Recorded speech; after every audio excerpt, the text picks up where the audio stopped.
Hello again, everybody. Welcome into Gamecock Central Radio. GamecockCentral.com presents Gamecock Central Radio with Kip Bouknight. I'm Emerson Phillips. We're coming to you from the Gamecock Central studios. And Kip, Gamecock baseball finding ways to win this weekend in a 3-game sweep of Tennessee. South Carolina now 28-5 on the year and 10-2 in conference play. And that's got the Gamecocks with a 2-game lead over 3 different teams in a very strong SEC conference. So I thought it was interesting, Kip. The Gamecocks, none of these 3 games came easily, but the Gamecocks found a way to win. Well, and honestly, Emerson, that shows you a great sign of a good team, a team that I do believe will have a great chance at advancing in the postseason because they're playing hungry. They're playing, as I said earlier before, pissed off a little bit.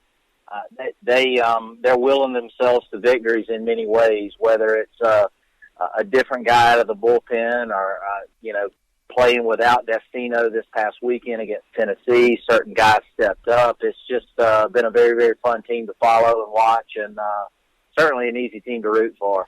All right, we talked last week on Gamecock Central Radio about the fact that this was a series South Carolina had to have. If they hope to win the SEC, you got to beat a team like Tennessee at home, with all due respect.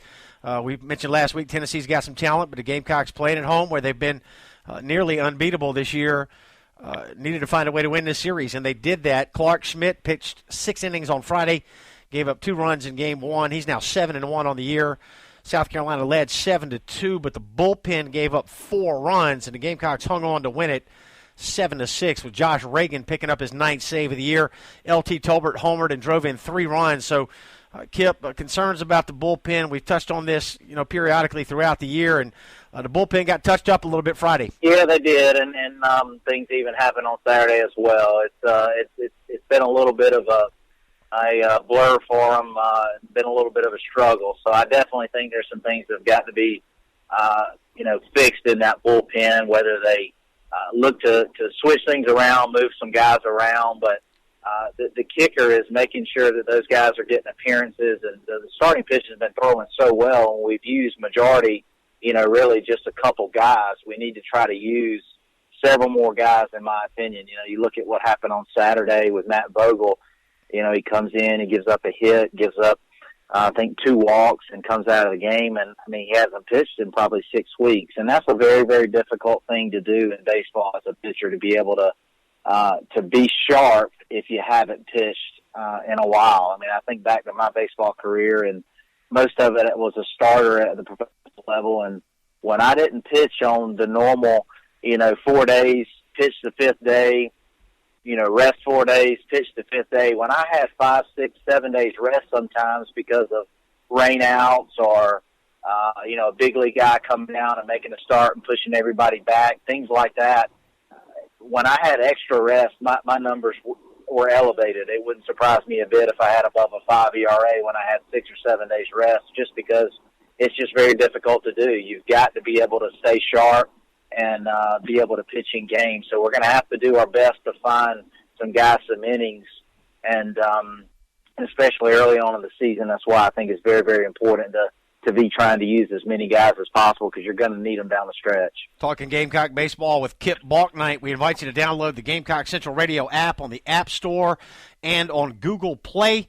To subscribe to the podcast, search for Gamecock Central Radio on iTunes, SoundCloud, or other popular services, or check out radio.GamecockCentral.com.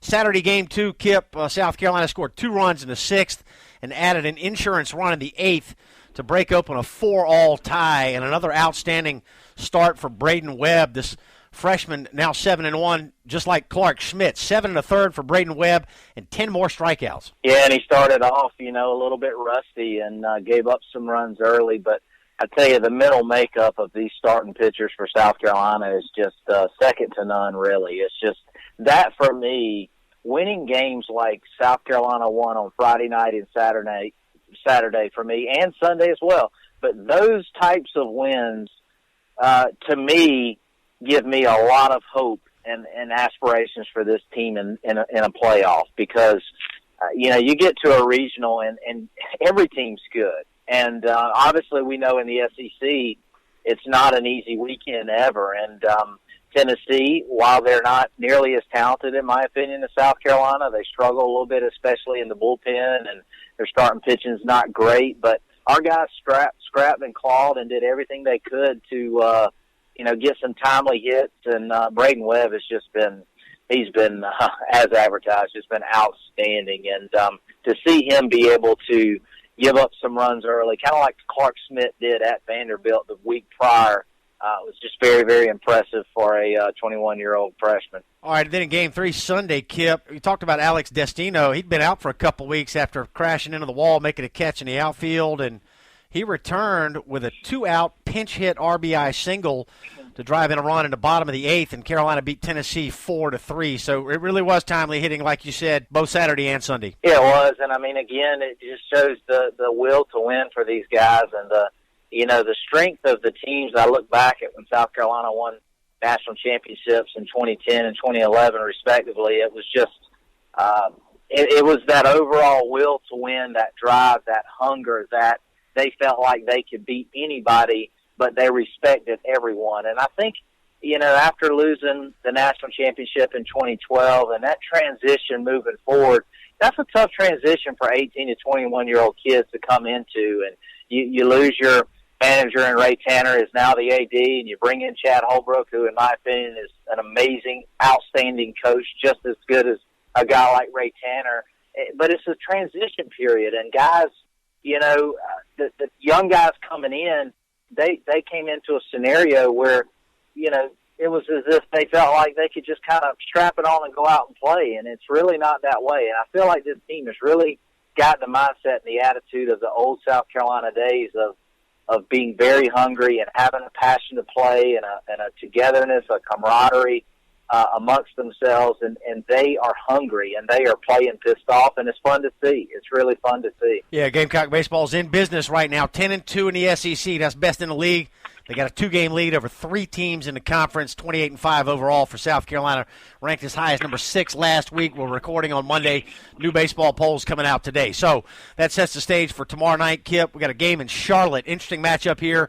Battle of the Carolinas, Gamecocks and Tar Heels, 7:05 first pitch at BB&T Ballpark in Charlotte. That's the Knight Stadium, the minor league ballpark up there, and kind of an interesting scenario or set of circumstances for an old rivalry being renewed. Yeah, it is. I think it's certainly going to be a great night for baseball in Charlotte, and it'll certainly be a pretty cool night for Chad Holbrook, who obviously was coaching at North Carolina. But 2 great programs, and get a chance to do it at a neutral site in Charlotte at a very, very nice ballpark. And I think it's just hopefully the weather will hold off, and if not, maybe they can push it back to Wednesday. I don't know North Carolina's schedule, but certainly hope the weather's not a factor. But 2 great ball clubs, and again, South Carolina's going to have to come prepared to play. They have definitely stepped up their opponents in the midweek games. It's not going to be an easy night for them, and hopefully they can have some different pitchers step it up, and the bats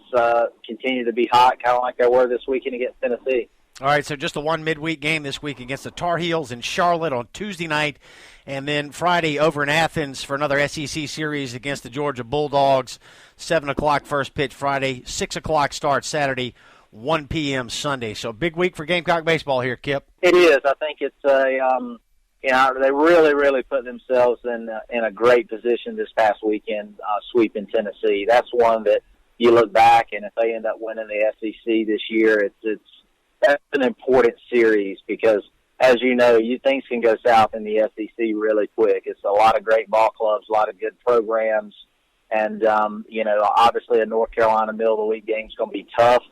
Hopefully they can come out of there with a win and get ready for Athens, because that's going to be a tough place to play as well, and always just a tough place to play in Athens.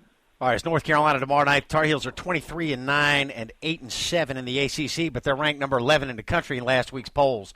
They took 2 out of 3 from Virginia Tech this past weekend. They dropped a Sunday game there. So, Kip, before we wrap it up here, you told me before we started the broadcast today that you got to go to Founders Park on Saturday and hang out with some of your old teammates. Tell us about that. Oh, it was awesome. We had tons of former guys that I had a great opportunity to play with, and we got to – a lot of us are still good friends today and hang out. We live in the same neighborhoods. Garrett's got Dyson and Blake Taylor, and Brian Jeffcoat was there, and gosh, we had tons of other guys. Davey Gregg was there, and Kevin Malillo came down from Charlotte. Mike Campbell, outfielder back in the day, came all the way from Cincinnati, Ohio. It was awesome to get to visit with him and see their kids and wives and all that. It was just a heck of a lot of fun. And Jamie Poston, former teammate of mine, I guess that was my freshman year in '98. It was a great time to get to visit with folks and, talk about things after baseball, but obviously reminisce about the great times we had at South Carolina. And kudos to the athletic department. I know Drew and Brian Jeffco had a lot to do with us getting that together, and it was a lot of fun, and hopefully we can continue to do that each year. That's fantastic, Kip. The spring football game took place on Saturday, and they had an alumni flag football game, so there were lots of Gamecock alums in attendance at various sporting events this weekend. Yeah, that was awesome to see. Some of my buddies that played football as well tell me about that. So it's really, really neat to see guys be able to come back. I think that's important for former players to be involved and still feel a part of a family. And Coach Ray Tanner's always done a good job with that with the baseball program, and I certainly think things are starting to change in all of the athletic programs at South Carolina, because that's just very, very important. When you've given your blood, sweat, and tears for 3 or 4 years at a university, you want to feel like you're a part of that forever. And I certainly know there are many, many coaches there that are looking to do that. And now we've got, an athletic director in Ray Tanner that I'm sure is at the top of his list to make those things happen. And it's just fun to see, fun to be a part of. GamecockCentral.com presents Gamecock Central Radio with our new baseball analyst, Kip Bouknight. I'm your host, Emerson Phillips. Thanks for joining us today. And, Kip, thanks for the chat. Good talking with you as always. Thanks so much, Emerson. Have a great week. All right, he's Kip Bouknight, and I'm Emerson Phillips, and this is Gamecock Central Radio. Thanks for being with us. Full preview of the Georgia series coming up later this week.